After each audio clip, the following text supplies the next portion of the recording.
Hello and welcome to Sport Tonight. I'm Cecilia Mogbe, right here from our Lagos studios. Sporty greetings to you wherever you are in the world watching us. In London, I'm Austin Okonakpan. All right, well, Bayern Munich, you have to wait. Bayern Munich will have to wait again to reach the Champions League final. The last time they won it was in the COVID year, 2020 in Lisbon. And of course, it was against PSG. Right now, PSG took them out, so they have to wait. Six-time European champions. Waiting game continues for them to reach the final of the UEFA Champions League. And of course, to win it again. And for PSG, it's back-to-back. They are doing that. The first time after Real Madrid did that run, when you had Zinedine Zidane, Carlo Ancelotti, all of them trying to, just hold it on to see if they can continue that dominance. But PSG is looking like they will continue the dominance. On the show tonight, we'll be starting up with the European segment sponsored by Betano. But then, after that, we'll also be having the Nigerian Women's Football League Premiership, the curtain drawn last night.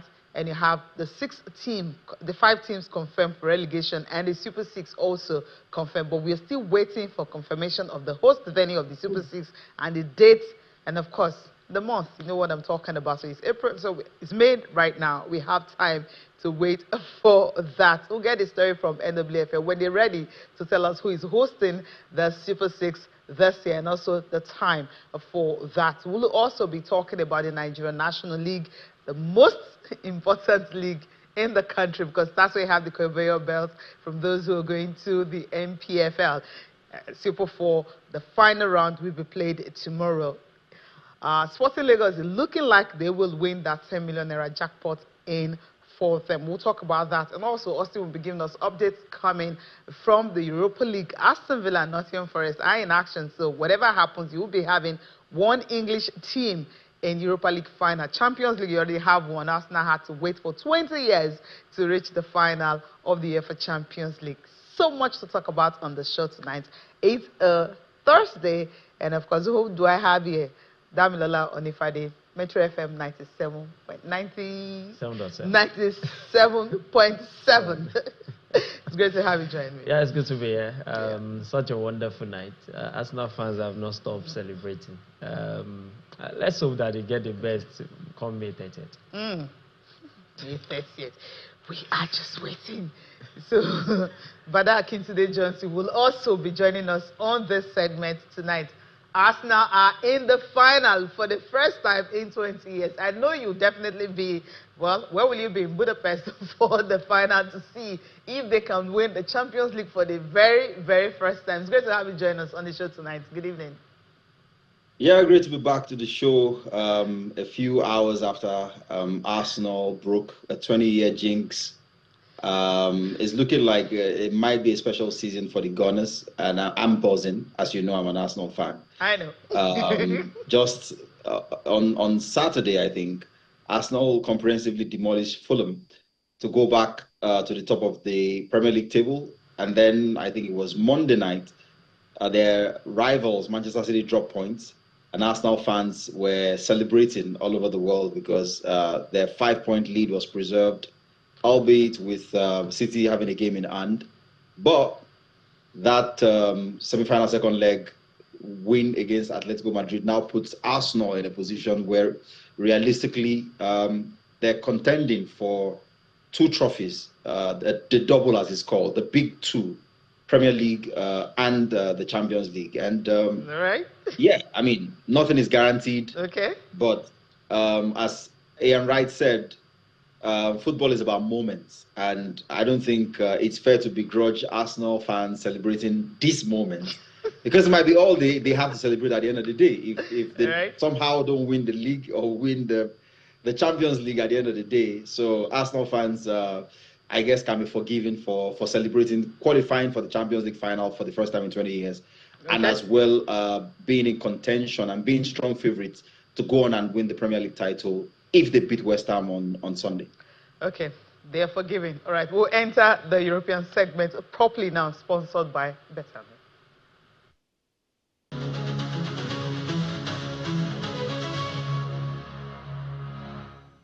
The European football segment is brought to you by Betano, the ultimate online betting experience. Make we bet. Betano. Austin, I know you love upsets and history and everything, and most of us who are neutral, we're saying that the curtain raiser for the Champions League game between Bayern Munich and PSG was the one between Arsenal and Atletico Madrid, because there was no much fireworks in it. But we didn't see fireworks on Wednesday night. But let me just run through the results of what happened, how these two sides get to be in the final. And of course, to be whoever wins is going to be a historic moment for any of these teams. Now, Bayern Munich and PSG ended 1-0. It was Harry Kane. I mean, it was looking like the first time Bayern would score in a game this season, but Harry Kane had to ensure it didn't happen. But it was a little too late for them. 6-5 on aggregate, PSG winning that. And Arsenal, just one goal in the first half. That was all they needed. And of course, second half, they locked up. And they were able to pick a ticket to the final for the first time in 20 years. 2-1, it ended on aggregate. Of course, the first leg ended 1-0, when they went to Atletico. Austin, yes, as I mentioned earlier, I know you love upset so much, but you didn't see much of that. But we didn't see much of fireworks like we saw in the very first leg of the UEFA Champions League. But that's because there was already a marker. Teams that seen the first leg, and so tactics and strategies came into play. The first leg Arsenal played in Spain was a very tactical game, and the Gunners really needed to show character. And they did just that, because people will think, oh, it ended 1-1. Arsenal would have done just enough to win that game. But no, Atletico, they were also chasing record. They were looking for a Champions League final place. That made it a very, very difficult game. And in the second leg at the Emirates, if you go check it, the defenders had a great game. It was a good test of mental strength for the Gunners. And indeed, they've gone through a lot of criticism. Bukayo Saka talking about the pains they has been through, with this team coming from injury, trying to lift the team when they are down. It was a lot. Even Gyökeres had to do beyond, being a striker, going into the spaces, running, to pick those passes, calling defenders to himself to get the likes of Trossard and Saka free to do the job. It was a whole team performance, So I would not say it was drab. People thought the first game was boring. I said, no, it was a tactical game. And, at the end of the day, VAR tried to, come into it. We just hoped and we were praying that it doesn't ruin it in the second. And it didn't. So, Cecilia, for the second game, PSG and Bayern Munich. Now, while for the neutrals, it was a beautiful game of football. We love to see goals. 9 goals, they got talking about it. The players and the coaches won't like that result because it was just so amateurish that you were conceding goals that way in the semi-final of the UEFA Champions League. And that was why the second leg in Munich went the way it did, So this is football where so much has come into it. But for Bayern Munich, they were so confident that they were going to make it. But PSG, what a team. What a team. Luis Enrique has done so much work with this PSG team. They are so good from front to back. They can run you 100%. I just hope that Arsenal will be ready for this firepower. And let's say kudos to PSG also. First team to record back-to-back Champions League final since Real Madrid did it in 2018. So it means there's something about this team. They're sustaining their momentum. Can Arsenal stop them? We'll wait to see. After the action comes the reaction. Cecilia, maybe just want to go to the board and just let us see a preview of those results, and then we'll listen to the managers. They have so much to talk about. Yeah, definitely. We talked about the results earlier. I think I have to throw this, before we listen to the managers, I'll throw a quick one for you. When you watch the game between Arsenal and Atletico Madrid, what did you see differently from what they played in the first leg? I think this particular game, Arsenal knew what they needed to do. They knew that they didn't have to go all physical on Atletico Madrid. What they needed to do was just to stop Atletico from getting a hold of that game and control it. And I think they did that very well. Not a vintage Arsenal performance. It was a performance of let's just nick this goal and just do all we can to ensure we don't concede. And I think at some point, that's all you need to win a football match. The most important thing is you get your goal and you stop your opponent from scoring. And kudos to them, they got that done. Was that a good one? Bada. Okay, quickly just throw this one to Bada before we get reaction from Vincent Company, complaining about some of the things that went down, in the game against PSG Alliance Arena. Bada, I mean, Arsenal, he just talked about you have to get the job done. That is what is important. Did they really do enough? If you compare what Arsenal played against Atletico Madrid and what the game between Bayern Munich and, of course, PSG played, Arsenal happens to be an attacking side. That's what we know them for over the years. But in the last 3 months or 4 months, it's like, the corner team. That's the nickname they have at the moment. Well, contrary to, I would say, the narrative that people have built, Arsenal haven't exactly scored it from a corner in like 2 months now. The corner goals have dried up.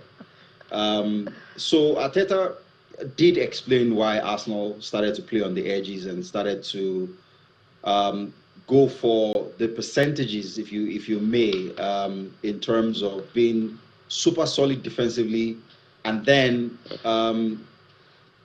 building everything else on the back of being difficult to beat.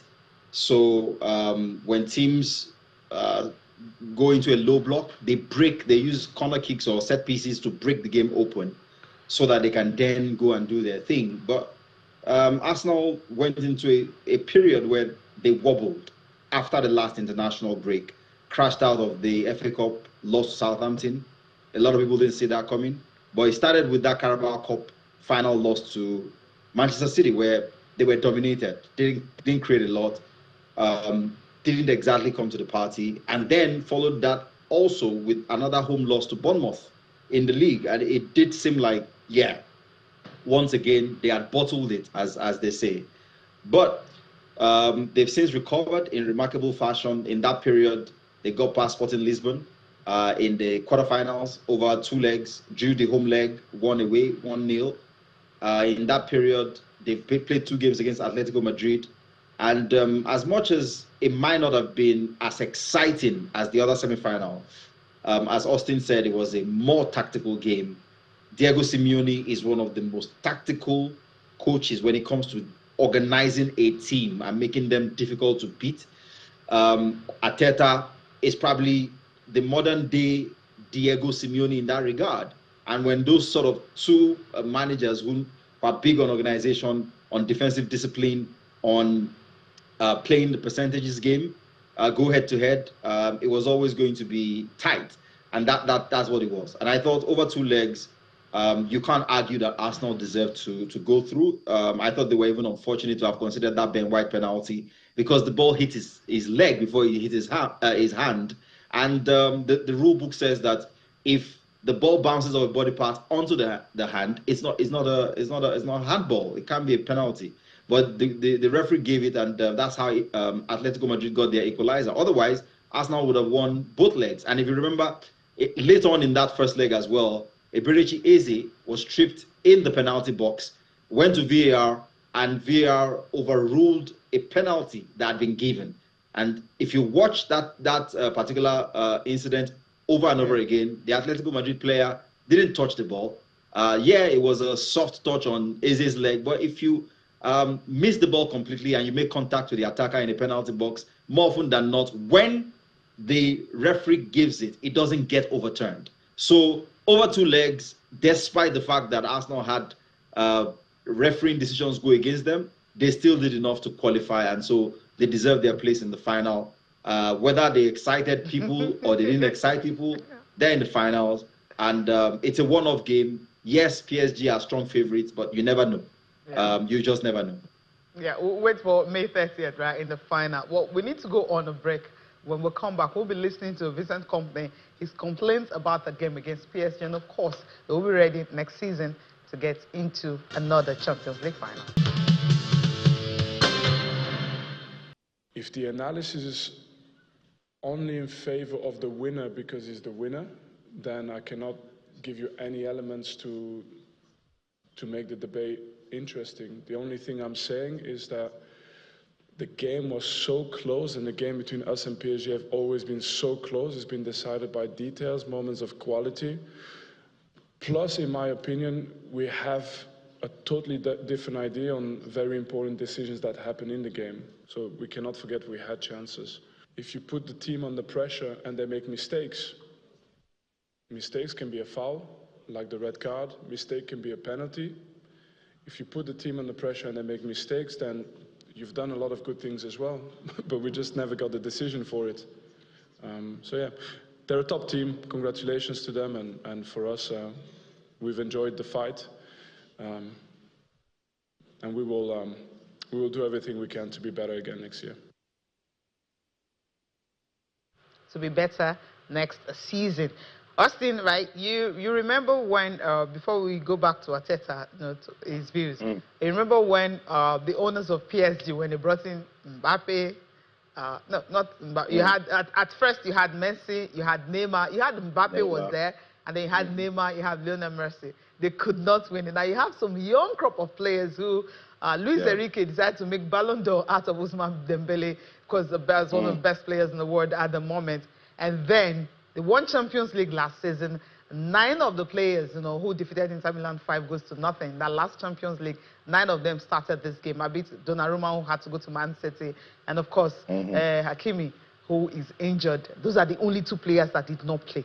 What changed for PSG, really? How did they really turn it around? Is it the magic of Luis Enrique, who has won Champions League, before with Barcelona?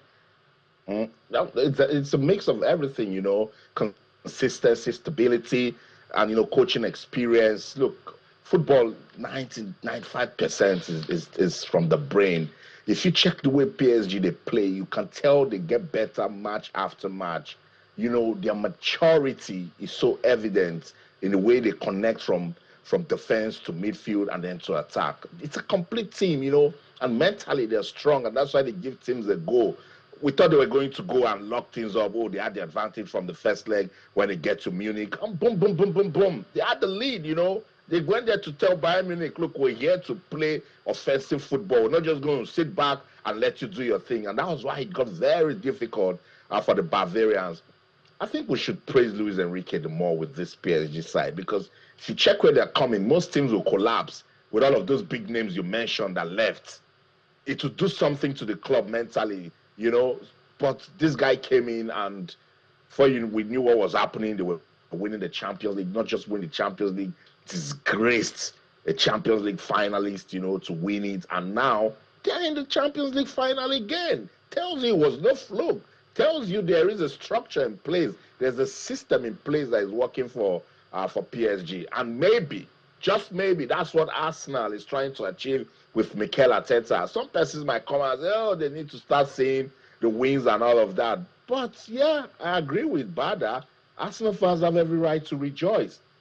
Call them noisemakers and everything you want to call them, but they have suffered. So now that they have reached the Champions League final for the first time in 20 years, and in the last 3 seasons, this season they look proper good, if they don't fumble, to go on to win the Premier League title and give the fans that double. Again, the fans had to show up in that game against Atletico. I listened to Bukayo Saka and David Raya saying, right from when they were turning to the stadium, the crowd they saw, the energy, the passion, that was what pushed them, So everything that I've mentioned seems to be working for PSG, and that's probably where Arsenal is also going. Let's listen to Mikel Arteta. He's a happy guy, but he's saying the team needs to stay focused because it's not yet over. Listen.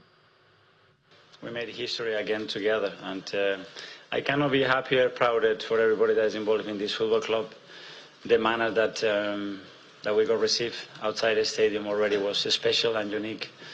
The atmosphere that our supporters created, the energy, the way they lifted every ball with us, it made it special and unique. I never felt that in the stadium. And we knew how much it meant to everybody. We put everything. The boys did an incredible job. And yeah, after 20 years and for the second time in our history, we are back in the Champions League final.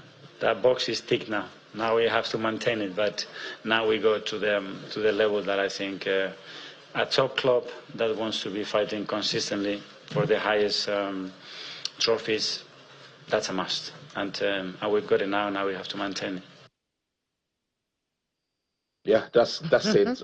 Pure, real good energy coming from the Arsenal manager, and maybe, just maybe, if they sustain this momentum, they'll really get their fans celebrating again. Damilola Onifade, is this the season for the Gunners? Absolutely, Austin. It's been a season for them. And I think what is important is they must win the Premier League. If they can get the Premier League, then they have a good chance of going into that Champions League with some excitement and passion that, okay, we have one in the bag, and a bit more relaxed. I think the biggest challenge for us now would be to go to come May 30th, and God forbid for them, they miss out on the Premier League, and then it puts a different level of pressure on those players, knowing that they've had a good season so far, and this is just the trophy they have to win. But if they can win the Premier League ahead of that, then it calms them down a little. I think they have a very good chance against PSG. I go with Bada that PSG will be a huge favorite for that thing, but for that game. But until a match is played, it's not won, and that's my position. I think Arsenal have a very good chance to win, but a lot, in my view, would depend on the state of the team when they confront PSG. If they can put the Premier League in the bag, then I mean, if by now you are saying it's 70-30 in favor of PSG, I think by then it probably will be 55-45 in my view. I don't know if Bada will agree with you on this one. But let's take a look at now, I mean, the venue and the time for the Champions League final. Then we'll take a look at the head-to-head record between PSG and Arsenal. Just do this quickly. So the final match, obviously, is at Puskás Arena in Budapest, and it's PSG-Arsenal, and the date is May 30th. That's when it is taking place. So 8 sets already, Champions League final, May 30th. Now, let's look at the head-to-head of this one. UEFA Champions League matches. November 23rd, 2016, it ended 2-2. October 1st, 2024, Arsenal won by 2-0. April 29, 2025, it was PSG who beat Arsenal by a lone goal. On May 7, 2025, that's the semi-final of the Champions League, PSG was responsible for Arsenal not to go through. That's why they've not been able to reach the final in 20 years. So it ended 3-1 on aggregate, of course, PSG going through, and they went on to win their very first trophy after so many years, near misses that they suffered now. Looking at the head-to-head record, and from what Arteta said, that now they're already up there. They can drop the ball now. All they need to do is to have winning trophy. And when you opened the show, you talked about the fact that they're going for a double, not singleton as people are anticipating. And double is, of course, the big double. You're winning the league title and also winning the Champions League. Can they sustain this momentum? And, of course, looking at this head-to-head record that we have here, Arsenal, sure, they have the upper hand. To be honest, PSG will have the upper hand. They are the ones who scored about 40 goals in the Champions League this season. But people forget that famous quote about attacks winning you matches, but defenses winning you titles. Arsenal have only conceded 6 goals in 14 Champions League games, out of which they've won 11 and they drew 3. The matches you referenced, the 2 semi-final games were decided by the odd goal. On both occasions, yes, yeah. PSG won, but earlier that season, Arsenal had beaten them 2-0. So the last 3 games, both teams have scored 3 goals. Arsenal won 1, PSG won 2. Last year, I would even say that PSG team was probably better than this one. That PSG team last year that went on to demolish Inter Milan 5-0 in the final, absolutely, was unplayable. Yet over both legs, they never established a 2-goal lead at any point in time over Arsenal. In fact, the second leg, if I remember, at the Parc des Princes, it was Donnarumma pulling off save after save, and Bukayo Saka missing an open net in the second half that meant Arsenal couldn't launch a comeback. And as Clarence Seedorf said, if there is a team that can be the antidote to what PSG offers, it is Arsenal. Absolutely. You do not record 30 clean sheets out of 49 games. 30. It's unbelievable. In the two most difficult competitions in the world, the Premier League and the Champions League, Arsenal have played 49 games this season. They've only conceded in 19 of those games, meaning they've prevented the opposition from scoring a goal in 30 of those matches. Those things don't happen by chance. David Raya has won the Golden Glove in the Premier League, has won the Golden Glove in the Champions League this season. It's not just David Raya, it's that defense. And it's not just the four men who stand in front of David Raya. It's the collective way Arsenal plays football. Okay. And in a final, it's down to moments, really. And I believe that Arsenal will double down on what they know how to do. They won't pretend to want to outplay PSG. It will come down to what they do with their chances when they have it. Of course, PSG will score, but I don't see them scoring more than once or twice. And if Arsenal take their chances, it can be closer than what most people are saying. Because if you talk to the average, you almost get a sense that Arsenal have no chance at all. It's almost like a David against Goliath. I listen to you. You sound like a father who is so proud of his son. You know, you talk about Arsenal, but I understand where you're coming from, and then kudos to Mikel Arteta and the team. It shows you what consistency can do. You know, the years he has spent with the team, yes, they've not lifted trophy, but we can now see that, you know, development is a gradual process towards advancement. But why you said everything you said, will it hurt so bad if Arsenal don't win this Champions League final? No. I mean, like my friend in the studio said, if they win the Premier League, I think that Arsenal fans will view the Champions League as a bonus. If it doesn't come, they'll still be good. The Premier League is the priority for every Arsenal fan because, I mean, that trophy hasn't been lifted in the Emirates before. Since Arsenal opened the Emirates exactly 20 years ago, we haven't won the Premier League. So, and that's the one that's taken 38 matches to make. If you compare that to 15 matches in the Premier League, it's the one that's taken the most effort. So, and if you follow the progression, right? 3 times on the bounce, Arsenal finished second. So, I think the natural next step to take is actually to win it. Whereas in the Champions League, they've already taken the natural next step from finishing in the semi-finals last season, which is make the final.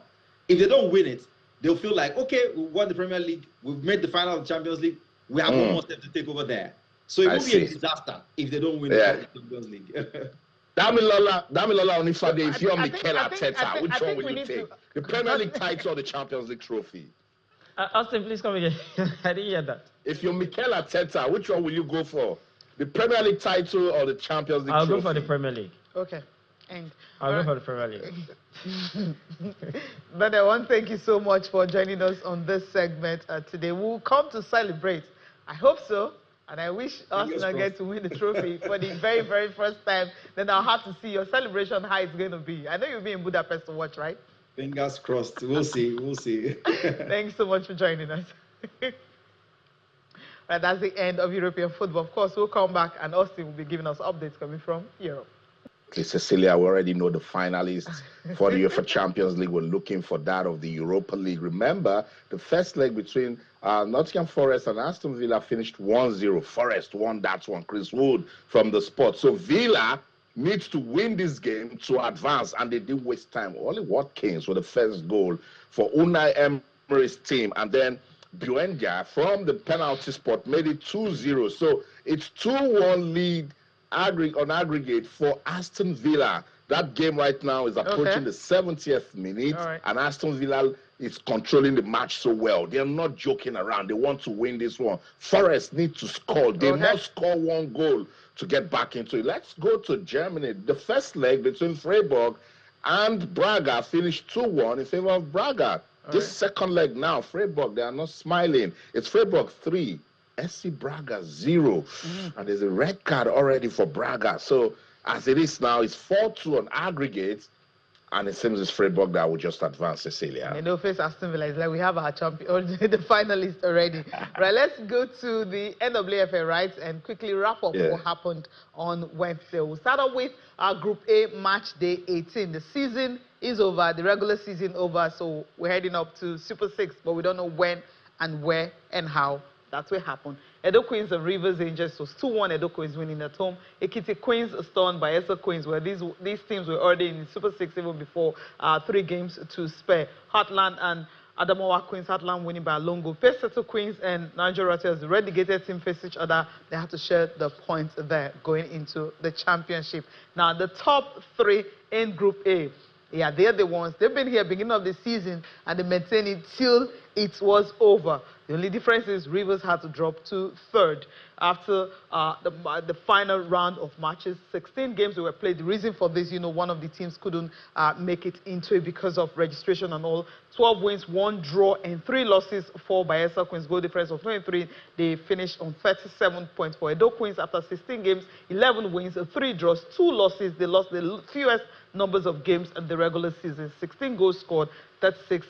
You have a goal difference of 16, 36 points, and Rivers concluded the top 3. Let's look at what happened in Group B. Okay, the relegated team, you have Peseto Queens and Nigerian, and what happened here? They won just 1 game all through the season, while Peseto Queens lost a 10. You have Nigerian losing 12. And of course, they're owing a lot of goals, -3 and 20, -27, 8, and 6 as a whole season. So poor. Now, Group B, let's look at the result coming from Group B. FC Robo Queens beating Adamawa Nassau Amazons 2-1. They're already in the Super 6. Ramosta's Ladies couldn't make it into Super 6. They lost the 2 to Downers Ladies, who escaped relegation on the final day. Sunshine Queens and Confluence Queens tuning. Sunshine Queens winning, but then they had to go on relegation. Abia Angels and Ayindime Queens. Ayindime Queens winning by a lone goal. And Delta Queens, well, humiliated Ocean Babes by 3 goals to nothing. Ocean Babes already are going on relegation. So let's look at the table right here. These are the teams that made it to the Super 6 in this team. For FC Robo Queens, right from the beginning of the season, they maintained their top position. 12 wins, they had 2 draws and 4 losses, 19 goal difference. For Nassau Amazons, after 9 wins, 5 draws and 4 losses, goal difference of 10. And of course, a 32-point finish of Abia Angels completing that. They won just 8 games this season out of 18. And now, the relegated team, you have Sunshine Queens, Oshun Babes, and Confluence Queens, all of them going into relegation. Differences between Group B and Group A is the fact that they won at least 5 games, and 3 compared to what you have in Group A. That's where you have Rivers, Angels, Edo Queens, of course, Bayelsa Queens. When you have those former champions, it's hard for any of the teams to actually, rub shoulders with them. So that's the game between Rivers and Edo Queens. Edo Queens were home. They ensured they maintained what they could maintain, and they defeated Rivers Angels right there in Benin City. Goals from Atume Dosu and Esther Yang, while Patience Otubo scored for the visitors. But then that goal came a little too late for the visiting Rivers Angels. Fantastic season we've had so far in the end of BFL. I'm not surprised by the teams that got relegated, even though I was hoping that at least one of them, don't ask me which one, not be relegated. But as it is, they didn't do enough. I mean, if you had just 1 win out of 16 for the whole season, I mean, there's nothing, even prayer might not be enough for you. You probably need more. But I'm looking forward to the Super 6 because of the quality of teams that we have there. Looking at Group B, that's is a start kind of list there for Bayelsa to Edo Queens to Rivers Angels. These are former champions, the 3 of them. And we are looking at Group B as well. Maybe not as successful as the teams coming from Group A, but then there are also teams that will give anything a run for their money. The only team you would look at would be Nassau Amazons. So there's some. At least we're going into a Super 6 with at least 4 teams having a chance to win, and that makes it very. Who are the 4 teams? You are adding Nassau Amazons to Edo Queens and the other 3. Me, those are my so FC Robo don't stand a chance. They do if they can surprise me. Okay. Austin, do you think FC Robo Queens actually stand a chance? But the story is Super 6, we don't know where it's going to be taking place. Remember in October on this show, we talked about the fact that Rivers Port Harcourt, Rivers State were going to host. That was when they held their AGM. The then Commissioner for Sports, Barrister Chris Green, is being, redeployed to Attorney General of the state. So it's kind of vacant. We don't know who is the Commissioner for Sports of Rivers State. The space is still vacant. But then NWFL leaders, rather the board, they're looking for a venue where they will host the Super Six. When at the AGM, it was concluded that Rivers we are going to host. But Nigeria, sometimes government continuum is always difficult. But we're waiting for venue and the dates. But then it goes beyond that, Cecilia. And that's what we're saying, that it's the lack of systems, structures. So we're playing. This is top tier women's football in Nigeria. Why should a venue where you go to play be a problem? Because it was so terrible with infrastructure development. And that's why when I hear some of the things, misplaced priorities from the NFF, I just shake my head. Look at the NFF trying to get the vehicle that will transport VAR for Wasabi. Well, we do have venues where we can play football. When the Super Eagles are still using buses that Okocha and Kanu used. It's so sad, So, I don't know. I really don't know, Cecilia, but let's stay with the football on the pitch. Yeah. The women, whenever they have an opportunity to play, they make it a beautiful game, get us to talk about them, and that's what I hope we will keep getting. FC Robo Queens, I am looking at them. Let me predict on the show tonight. Can I prophesy, Cecilia? Yeah. Group B will give us the champions. Okay. Yeah, it's possible. You'll see. It's actually possible. Group B giving us the champions. Put it down. There's FC Robo Queens there. There's National Amazons and Abia Angels. Women's football is about to tell a beautiful story. We'll put it down. Yeah, or put it, today, what's today's date? 7th of May, 2026. So when we know the venue and, of course, the date for Super 6, the champions will emerge from Group B, where you have FC Robo Queens, Nassau Amazons, you have Abia Angels. Abia Angels. According to Austin. Okay, according to Austin. Not the three of us. Yeah. Austin said it alone. He said it alone. All right. You don't have anyone at all? Okay, you don't have any. We'll leave it. I don't. Okay, I'm just looking forward to a very competitive competition. Okay, so we'll wait for NWFL to give us the venue. He said they're still in discussion with potential hosts, and also when they have the potential host, they will be able to know the time and the time and date, of course, the fixtures and everything, the draws will be made, everything will be out. We will know that. But for NNL, yes, they're wrapping up. Talking about the second tier of the MPFL. We'll just go through the results, match day 2, and of course the games that will happen on Friday when they wrap up everything, match day 3. So we're going to start off with Wednesday's results, match day 2. Ranchers FC and Inter Lagos. Inter Lagos won by 2-0. And Sporting Lagos, they're telling you they were a premiership team that came into the second tier, and that's why they're doing all this. It was a 4-0 against Doma United. I remember when Dona was the MPFL, that was actually Austin's team. Sporting Lagos, of course, after 2 games, 2 wins, and obviously no losses or draw. Goal difference of -5. That's goals they scored on 6 points. Inter Lagos, after 2 games, just 1 win. They lost 1, because scoring 1, and just their 3 points. You have Doma also won 1, and Ranchers also haven't yet to win a game. They've conceded 3, and they are pointless the way the table is after match day 2. So it's looking like those 2 teams that are topping, any of them could still win. They could be crowned champions on Friday right there in Ikenne. Doma United and Ranchers FC will be in action. That will be followed by Inter Lagos and Sporting Lagos. Now this is where maybe Austin, right? These 2 guys, what's going to happen here? Well, I think they're going to play football. And it's looking like it's going to go the way of Sporting Lagos. They're playing so well, Cecilia. Everything that has happened with the club, you could tell is a testament of management, and they're trying to sustain it. So, no disrespect to the other teams. They're already, in the MPFL, but with what Sporting Lagos they've shown, it seems they want to lift that trophy. You want to leave the trophy. Let's get reactions from that game, that game that happened between Inter Lagos and, of course, Ranchers B. Daniel. Here comes Inter Lagos now. Here's Bayo. Bayo, Scott Park comes in, and who was there to hit? Scalone! We're playing against Sporting. It's a very good side. I think we know ourselves. We will come here, we want to play. It's not do other affairs, but we really want to play. We want to enjoy ourselves. and we really want to play well and win the game by God's grace. We don't want to go to and complete the number. We really want to concede, want to do well, and definitely this is why this competition is so important. It's a preamble of what we're going to see in next season. So definitely we want to work hard and get a good side and play very well and be a contender. Anything can happen next season. It was not really an unexpected result. We had planned to come and attack so that we can get a win. But somewhere along the line, we made mistakes, and mistakes are usually normal in football. And they took their chances. We also created chances we couldn't take ours. That is just what I can say now. Yeah, I can feel his pain and understand with him. I mean, when you're playing against a team like Inter Lagos, what they did in regular season, they're taking it up to the Super 4.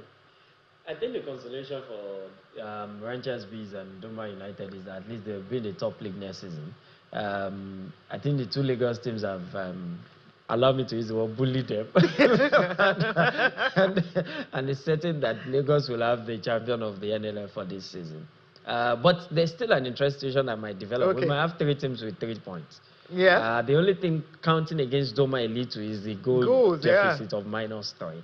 Because if Inter Lagos wins tomorrow, they go to 3 points with Sporting Lagos. And then if Doma wins, depending on the goal match, we have 3 teams with 3 points, and then the goal difference will determine the winner. But on this one, I think I have my pick. Like Austin, let me prophesy this one. Even though it's almost here, Sporting Lagos will win. Sporting Lagos is winning. You have it already.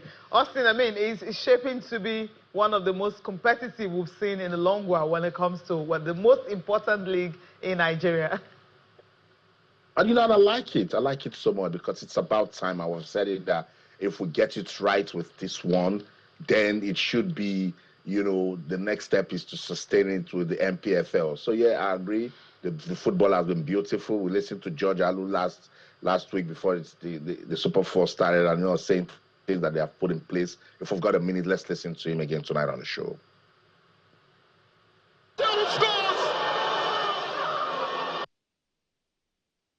We have taken the NNL Super 4 to another level, and the ambience you can see is very good. The stadium is world class, the best in the country. Outside the nest of champions in Uyo, this is the best. But when you talk about playing tough, this is fantastic. And we're happy that we're taking the Super 4 to a venue that is good, and the teams are playing good football. Everything about the Super 4 is just fantastic. It's amazing. The crowd turnout is impressive. Officiating is fantastic. The referees have done a very good job. They are officiating under a very relaxed atmosphere. So all of this put together, I'm really, really impressed that we're having fun here at the Remo Star Stadium. It shows that football is big business, and that is what it is. You don't win if you don't invest in the game. I'm happy that these private and corporate bodies that are investing in football are getting dividend for their investment. I'm happy that 4 privately owned clubs eventually made it to MPFL, and we need to take the game to the private sector. Says football is business and you must invest in it. I completely agree with that statement from NNL chairman George Alu. Before we go on the show tonight, quick update from the Europa League. Cecilia, it's now Aston Villa 4, Nottingham Forest 0. I think we should say it's done and dusted. I love so much the third goal. It was a long ball. Buendia brought it down with his chest. It was a beautiful control to Ollie Watkins to John McGinn, and he finished it off so well. John McGinn scored again to get his brace. He's wearing the captain armband and he's so supercharged. That's the show in London. I'm Austin Okonakwa, and in everything you do, remember, keep talking sports. Bye for now.